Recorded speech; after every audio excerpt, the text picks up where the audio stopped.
Shabbat Shalom. This week's Torah portion is Parashat Emor.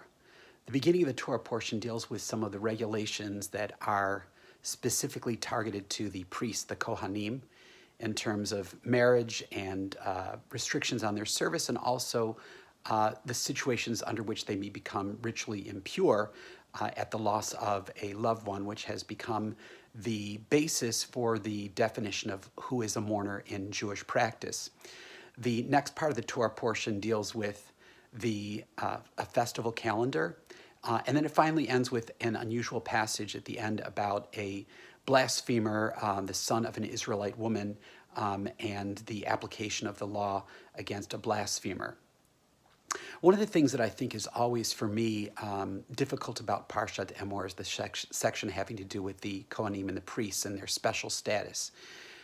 I was, as you may know, a Kohen, and so is my brother and my son and my father and my grandfather, going back many generations. I did absolutely nothing to attain this status, but it is something that I was born into. And I must say, over the years, I've enjoyed it. It's kind of fun getting the first aliyah at many synagogues. And it's nice to have that little recognition and also to feel connected to something that is going back so far, all the way back to Aaron.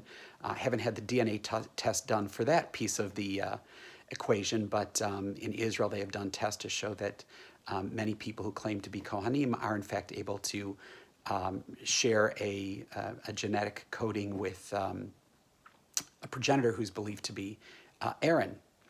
But one of the things that I think about in particular with this whole section is that here's something that I was born into, this sort of privilege that I have. And even though I know that it doesn't really mean anything in the world today, it's kind of hard for me to let go of it.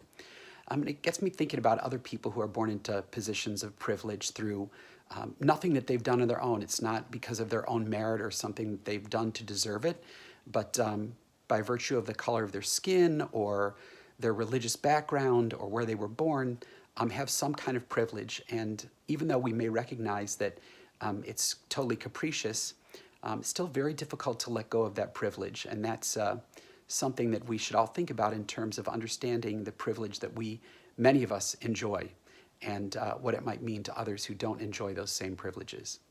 This week at Beth El the Heights Synagogue, we observe the following yurtzites: Shmuel ben Zavel HaKohen, Yevgenia Probst, Sylvia M. Levine, Stanley Donald Stone, Ethel Eisman, and Jacob Gutterman.